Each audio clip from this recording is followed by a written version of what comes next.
नमस्कार मित्रांनो, शुभ सकाळ. कसे आहात? आय होप तुम्ही छानच असणार, कारण फायनली आपल्या लाडक्या सायली आणि अर्जुनचं लग्न झालंय. आता 17 फेब्रुवारीच्या भागात काय झालं माहिती आहे का? चला सांगते. एपिसोडच्या सुरुवातीला सायली आणि अर्जुन गाडीतून सुभेदारांच्या घरी येतात आणि आज दोघेही जरा चिंतेत दिसताय. ऑफकोर्स घरच्यांच्या मर्जीविरुद्ध जाऊन लग्न केलंय ना त्यांनी. पण अर्जुन सायलीचा हात हातात घेऊन घराच्या गेटमधून आत येतो तेव्हा सायलीला त्यांच्या कॉन्ट्रॅक्ट मॅरेजच्या वेळी घडलेल्या गोष्टींचा फ्लॅशबॅक आठवतो. अगदी सगळंच. म्हणजे जेव्हा त्यांनी कॉन्ट्रॅक्ट मॅरेज करून ते पहिल्यांदा घरात आले होते तेव्हापासूनचं तर त्यांच्या कॉन्ट्रॅक्ट मॅरेजचं सत्य घरच्यांना कळेपर्यंतचं सगळाच फ्लॅशबॅक सायलीला आठवायला लागतो. आता सायलीला ते सगळं आठवत असतं तेव्हा ते येऊन पोहोचतात त्यांच्या घराच्या दारापाशी, उंबऱ्यापाशी. आणि तिच्या मनात धाकधूक असते, कारण तिला कुठेतरी माहिती आहे की घरचे आपला स्वीकार करतील की नाही. आता ते दोघं उंबऱ्याच्या आत येत असताना तेव्हा अर्जुन बोलतो, या मिसेस सायली आत या. तेव्हा सगळे सुभेदार दारात त्यांची वाट अडवून उभे असतात. त्यांना वाईट वाटतंय हे माहिती असतं, पण तरी अर्जुन सगळं इग्नोर करून सायलीला म्हणतो, चला आपल्या घरात चला. तेव्हा पूर्णा आजी म्हणतात, आपल्या घरात? या घरातल्या माणसांची मनं दुखवताना तुला काही वाटलं नाही आणि आता हे तुझं घर? आता चोंबडी अस्मिता रागात म्हणते, याला वाटतंय आपण यांना ओवाळण्यासाठी थांबलोय, आता यांच्यासाठी माप ठेवायचंय की काय? त्यावर अर्जुन बोलतो, एक्झॅक्टली हेच करायचंय, जा माप घेऊन ये. असं हसत बोलून तो सिच्युएशन सांभाळण्याचा प्रयत्न करत असतो, कारण त्यालाही माहिती आहे की सगळे त्याच्यावर खूप चिडले आणि इतक्या सहजासहजी ते त्यांना ॲक्सेप्ट करणार नाहीयेत. आता हसत बोलून तो ही सिच्युएशन सांभाळण्याचा प्रयत्न करत असतो, तितक्यात कल्पना बोलते. आता कल्पना पण इथे अमरीशपुरी झाली आहे. ती बोलते, ही भले तुझी बायको झाली असेल अर्जुन, पण आम्ही हिला आमची सून मानत नाही. आता दुसरीकडे आपण पाहतोय की महिपत, नागराज आणि साक्षी तिघांची मैफिल बसली आहे. तिघं त्यांच्या फ्लॉप झालेल्या प्लॅनबद्दल चर्चा करतायत. आता साक्षीचा खूप जास्त संताप होत असतो, कारण तिला असं वाटतं की तिच्या हातातोंडाशी आलेला घास निसटून गेलाय. तिचं म्हणणं असतं, जर सायलीच्या ऐवजी प्रियाचं अर्जुनशी लग्न झालं असतं तर अर्जुनला प्रियाचं ऐकावं लागलं असतं आणि ही विलास मर्डर केसचा निकाल त्यांच्या बाजूने लागला असता आणि ही मर्डर केस त्यांच्यासाठी कायमची संपली असती. पण असं झालेलं नाहीये, त्यामुळे ते तिघं पण खूप संतापात असतात. आता त्यावर नागराज म्हणतो की ही लग्नाच्या दिवशी पण ती बावळट प्रिया आहे ना, ती खूप जास्त बिथरली होती. मी तिला सांगितलं शांत बस शांत बस, पण नाही, तिने ऐकलंच नाही. तिला घाबरवण्यासाठी मी तिला सुरा पण दाखवला. लग्न मंडपात तिच्या मागे सुरा घेऊन उभं होतो, पण तरी त्या प्रियाने खायची ती माती खाल्लीच. त्यावर महिपत म्हणतो, अरे मग फिरवायचा होता ना सुरा तिच्या मानेवरून. तेव्हा नागराज म्हणतो, आणि त्याने काय झालं असतं? तर महिपत म्हणतो, अरे तिथल्या तिथे मुर्दा पडला असता तर लग्न थांबलं असतं ना. आता तो अर्जुन प्रियाच्या खिशात जाण्याऐवजी सायलीच्या खिशात गेलाय. आता तो परत ती आश्रमातली मर्डर केस उकरून काढेल आणि तिचा निकाल त्याच्या बाजूने लावेल. बघा प्रेक्षकांनो, किती घाबरतोय हा त्या अर्जुनला, एवढा मोठा महिपत सारखा गुंड, कारण त्याची बाजू सत्याची नाहीये ना, म्हणून सत्याचं पारडं नेहमी जड असतं. आता इकडे सुभेदारांच्या घरी काय होतंय चला बघूयात.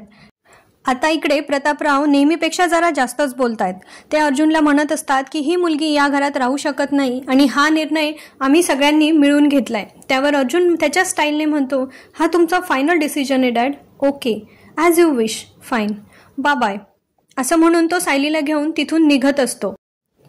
पण सायलीचा काही त्या घरातून पाय निघत नाही. ती अर्जुनला समजावत असते की आपण इथून नको जायला. त्यावर अर्जुन म्हणतो की सध्या त्यांच्यावर प्रियाने जादू केली आहे, त्यामुळे ते आपलं काही ऐकून घेणार नाहीत. त्यांचा राग शांत झाल्यावर परत येऊ आपण, पण आता आपण इथून जायला पाहिजे. त्यावर सायली म्हणतो, हो जाऊयात. आणि जायचं कुठे? त्यावर अर्जुन म्हणतो, हे काय आपलं एकच घर नाहीये, आपल्याकडे असे अजून घर आहेत, आपण तिथे कुठेही जाऊ शकतो. त्यावर सायली म्हणते, फक्त 4 भिंतींनी बनतं ते घर नसतं ना, आपली माणसं असली तरच ते घर असतं आणि मला आपली माणसं हवी आहेत. किती गुणी आहे ना सायली, म्हणून तिला याच घरात राहायचंय. हे सगळं बोलणं त्यांच्या घरातले लोक म्हणजे सो कॉल्ड सुभेदार ऐकत असतात.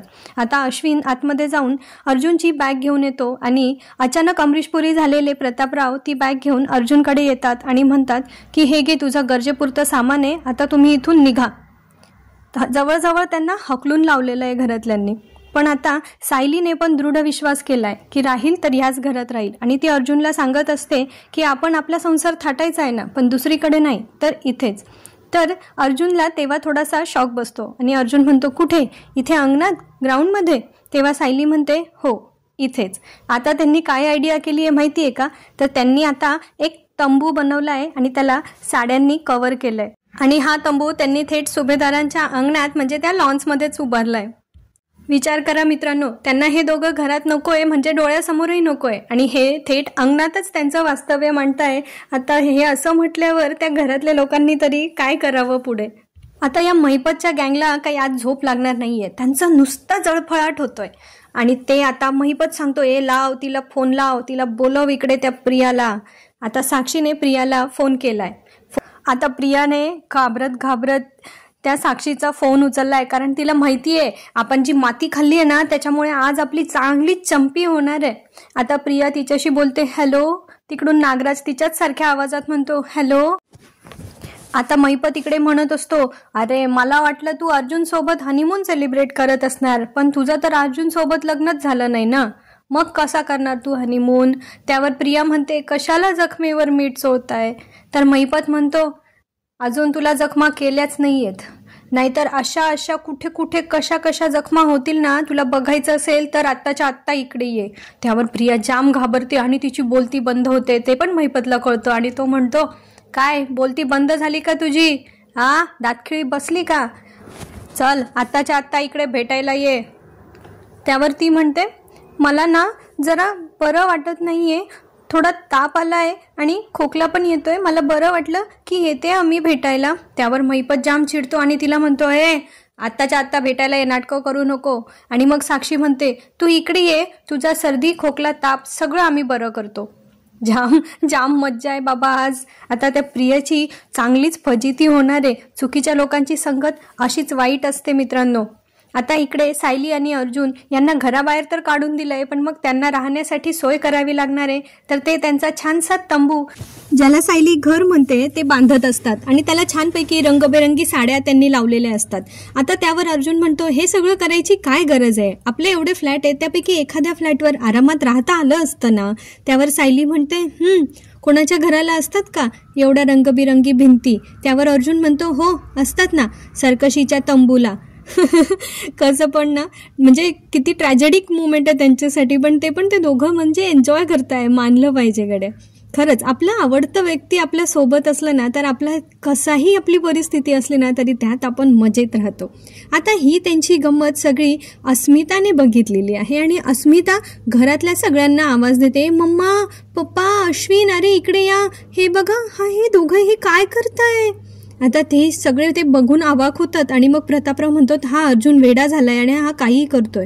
मी आत्ताच्या आत्ता जातो आणि ह्यांचा तंबू ते सगळं ते काढून घेतो. हे काय आहे, सुभेदारांच्या दारात चिंध्या? कसला डायलॉग होता, चिंध्या? अरे साड्या आहेत बाबा त्या. बरं, आता अश्विन त्याच्यावर म्हणतो की अरे नाही, ते तमाशा होईल, ते चांगलं नाही दिसणार. त्यावर म्हणतो, प्रतापराव म्हणतात की अरे त्यांनी सुरुवात केली आहे तमाशा करायला. त्यावर आहे ना आता कल्पना जरा सामंजस्याने इथे थोडंसं हे दाखवते, कारण पूर्ण आजी झोपले, त्यांच्या तब्येतीला त्रास नको व्हायला म्हणून त्यांना कल्पना सांगत असते की हा अर्जुन त्या मुलीच्या नादाला लागून काहीही करायला लागलाय, पण आता आपण जाऊ द्या, त्यांना रात्रभर इथे थांबू द्यात, आपण उद्या सकाळी याच्यावर बोलू. बरं चला, आता त्यांना रात्रभर तरी इथे राहण्याची परवानगी मिळाली असं म्हणायला हरकत नाही. आता इकडे त्या दोघांनी बहुतेक बाहेरून जेवण मागवलंय, कारण त्यांच्याकडे खाण्यापिण्यासाठी तर काही नाहीये. त्यांनी थंडीत राहताय म्हणून शेकोटी बनवली आहे छानपैकी. सायलीने मस्त तिच्या घराचं छोटंसं दार आणि छोट्याशा खिडक्या असं छान वर्णन केलंय. छान वाटतंय ऐकायला. सायली खरंच खूप जास्त गुणी मुलगी आहे. आता सायलीला कुसुमताईचा फोन येतो आणि ती म्हणते, कशी आहेस सायली, तुझ्याशी पूर्ण आजी बोलल्या का गं? त्यावर सायली म्हणते, ते सोड ग कुसुमताई, हे माझ्यासोबत आहेत ना, मग मी खुशच असणार आहे ना. असं सगळं म्हणून ती आता कुसुमताईला सांगते की तू पण काळजी घे, डब्यांची जास्त दगदग वगैरे करू नको, मधुभाऊंना पण सांग काळजी घ्यायला. आणि ते छानपैकी बोलतात आणि त्यावर ना नंतर मग कुसुमताई म्हणतात, चल बाई आता फोन ठेवते, नाही तर तुझा चिटका बिब्बा ओरडेल मला. कुसुमताई आधी कशी होती ना अर्जुनसोबत, ती त्याला रागात चिडका बिब्बा म्हणायची, पण आता ती लाडात चिडका बिब्बा म्हणते. आणि मग ह्यावरून सायली आणि कुसुमताई खूप हसायला लागतात आणि मग अर्जुनलाही कळतं की त्याला कुसुमताईने काहीतरी बोललंय. आणि त्यावर सायली जोरात हसून म्हणते की चिडका बिब्बा. मग अर्जुनला कळतं अच्छा ही आपल्याला चिडका बिब्बा म्हणाली आहे. अर्जुनला पण बोलायचं असतं कुसुमताईशी, पण तेवढ्यात त्यांचा फोन ठेवून झालेला असतो. तर सायली त्याला खुणवून तसं सांगते की फोन ठेवला गेलाय. आता इकडे प्रिया आली आहे बाबा महिपतच्या घरी आणि आता प्रियाची चांगली हजामत हे सगळे मिळून करणार आहेत. तर त्यावर आहे ना आता साक्षी तिला बोलत असते काय ग तुला एवढी मदत केली, तुला एवढे बॉडीगार्ड्स आणि ते सगळे ते सिक्युरिटी गार्ड पाठवले आणि बाउन्सर्स पाठवले आणि तरी पण ती सायली आलीच कशी काय मध्ये, तुला त्या एवढ्या तीचभर पोरीला सांभाळता आलं नाही का, असं तो महिपत तिला रागवत असतो. त्यावर ती म्हणते माझं पण तर नुकसान झालंय ना, मला पण अर्जुनशी लग्न करायचं होतं, चालली मोठी हिला अर्जुनशी लग्न करायचं होतं. ते सगळं खोटं बोलून हिने जुळवून आणलं होतं, नाही तर अर्जुन कसला हिला बळी पडणार होता. बरं आता प्रिया स्वतःची प्रार्थना करत असेल देवबाप्पाकडे की मला यांनी सांभाळून घेऊ देत, तर ना पण ती एक आयडिया करते. मग ती काय करते, तिच्याकडे तो जुना व्हिडिओ असतो ना ज्यात तिने या सगळ्यांबद्दल म्हटलेलं असतं, तो व्हिडिओ ती त्यांना दाखवते आणि म्हणते माझ्याकडे एक असं शस्त्र आहे वगैरे वगैरे.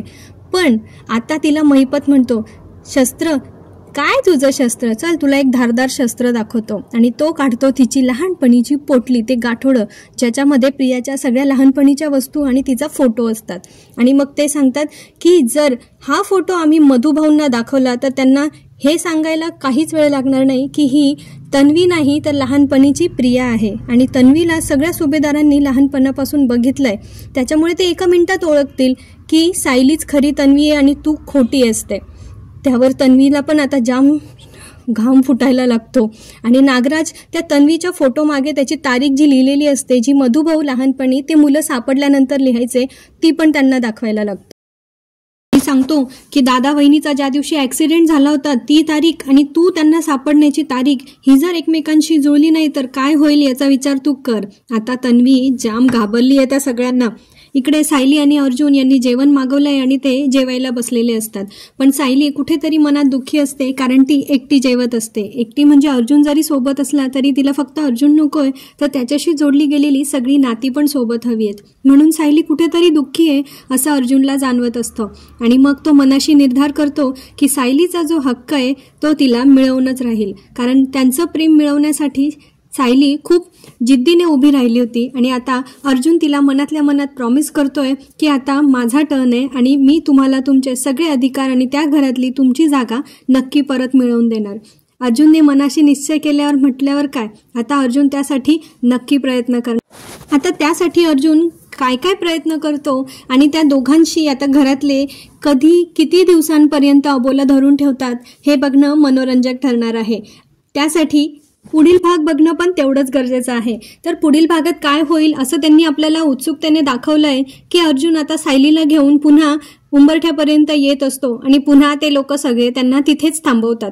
आणि आता अर्जुन सांगतोय की माझ्या पूर्ण आईने आणि माझ्या मम्माने मला शिकवलंय की आपल्या बायकोच्या बाजूने नेहमी तिच्या पाठीशी खंबीरपणे उभं राहिलं पाहिजे. त्यामुळे आता सायलीचं उंबरठा उलटण्याचा कार्यक्रम अर्जुन करणार आहे. चला तर मग भेटूया पुढच्या भागात. तोपर्यंत आपली आणि आपल्या प्रियजनांची काळजी घ्या. धन्यवाद.